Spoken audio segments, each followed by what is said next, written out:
Au nom du Père, du Fils, du Saint-Esprit. Amen. Seigneur Jésus, tu connais mon inconstance et mon infidélité. Tu sais combien je suis faible. Alors je demande en ton nom que notre Père céleste envoie son Esprit pour que quotidiennement je puisse entreprendre la lecture du catéchisme de l'Église catholique et que mon cœur s'ouvre à la tradition enseignée par ton Église, ma mère. Que je puisse ajuster toutes mes actions et mes œuvres à son enseignement. Mon Jésus, avec confiance j'abandonne la constance et la fidélité de toute la démarche entre tes mains. Que Saint Michel Archange et mon ange gardien protègent et défendent chaque moment quotidien consacré à cette lecture. Maintenant, avec toi et par ta voix, disons: Notre Père, qui es aux cieux, que ton nom soit sanctifié, que ton règne vienne, que ta volonté soit faite sur la terre comme au ciel. Donne-nous aujourd'hui notre pain de ce jour. Pardonne-nous nos offenses comme nous pardonnons aussi à ceux qui nous ont offensés. Et ne nous laisse pas entrer en tentation, mais délivre-nous du mal. Amen. Ensemble, mon Jésus d'amour, saluons notre sainte maman, la Vierge Marie.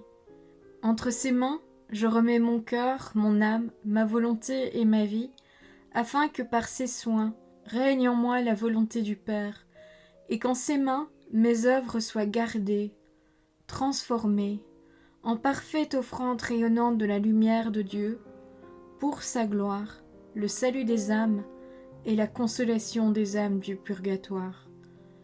Je te salue Marie, comblée de grâce.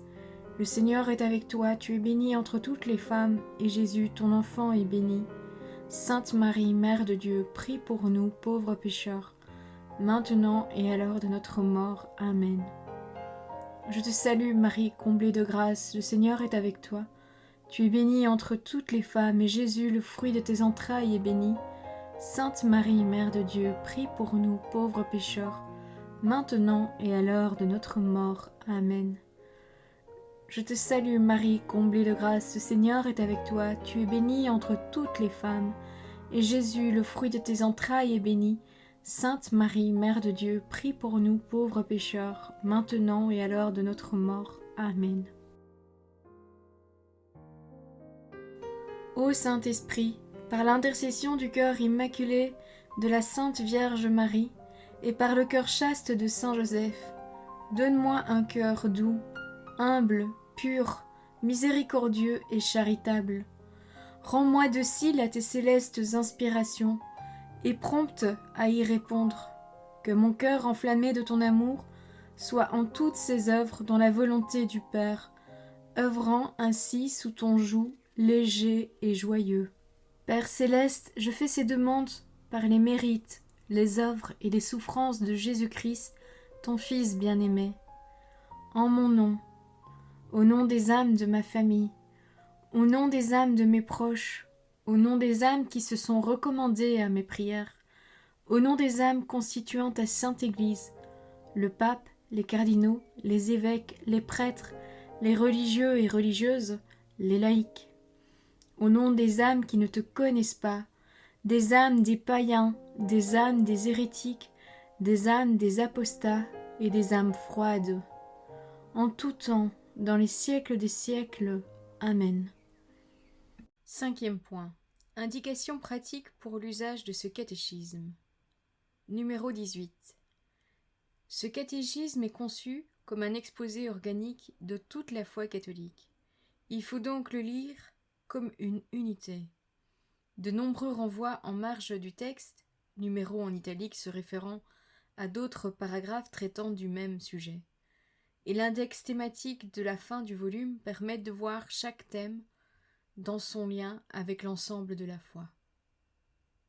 Numéro 19. Souvent, les textes de l'Écriture sainte ne sont pas cités littéralement, mais avec la seule indication de leur référence. Par, comme faire, en note. Pour une intelligence approfondie de tels passages, il convient de se rapporter aux textes eux-mêmes.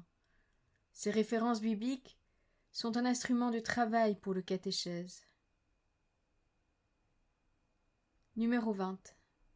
L'emploi des petits caractères pour certains passages indique qu'il s'agit de remarques de type historique, apologique ou d'exposés doctrinaux complémentaires. Numéro 21.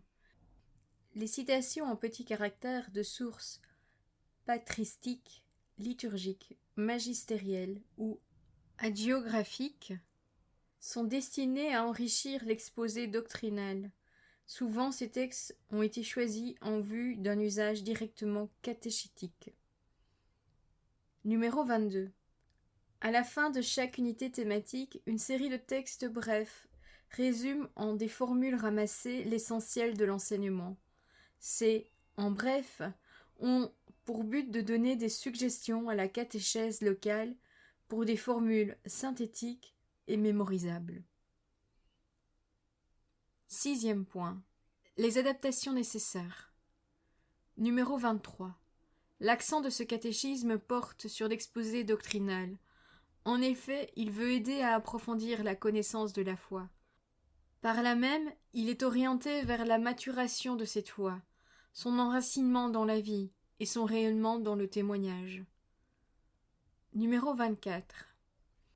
Par sa finalité même, ce catéchisme ne se propose pas de réaliser les adaptations de l'exposé et des méthodes catéchétiques exigées par les différentes cultures, d'âge et de maturité spirituelle, de situation sociale et ecclésiale, de ceux à qui s'adresse la catéchèse.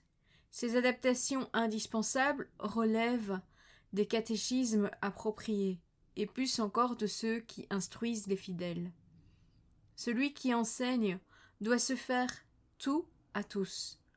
Première lettre aux Corinthiens, chapitre 9, verset 22. Pour gagner tout le monde à Jésus-Christ. Surtout, qu'il ne s'imagine pas qu'une seule sorte d'âme lui soit confiée, et que par conséquent, il lui est loisible d'enseigner et de former également tous les fidèles à la vraie piété, avec une seule et même méthode et toujours la même. Qu'il sache bien que les uns sont en Jésus-Christ comme des enfants nouvellement nés, d'autres comme des adolescents, quelques-uns enfin comme en possession de toute leur force. Ceux qui sont appelés au ministère de la prédication doivent en transmettre l'enseignement des mystères, de la foi et des règles des mœurs, proportionner leurs paroles à l'esprit et à l'intelligence de leurs auditeurs. Par-dessus tout, la charité. Numéro 25. Pour conclure cette présentation, il est opportun de rappeler ce principe pastoral qu'énonce le catéchisme romain. Toute la finalité de la doctrine et de l'enseignement doit être placée dans l'amour qui ne finit pas, car on peut bien exposer ce qu'il faut croire, espérer ou faire, mais surtout on doit toujours faire apparaître l'amour de notre Seigneur, afin que chacun comprenne que tout acte de vertu parfaitement chrétien n'a d'autre origine que l'amour, et pas d'autre terme que l'amour. Voilà, c'est tout pour aujourd'hui. Je vous souhaite une bonne et sainte journée. Que le Seigneur nous bénisse tous, au nom du Père, du Fils, du Saint-Esprit. Amen.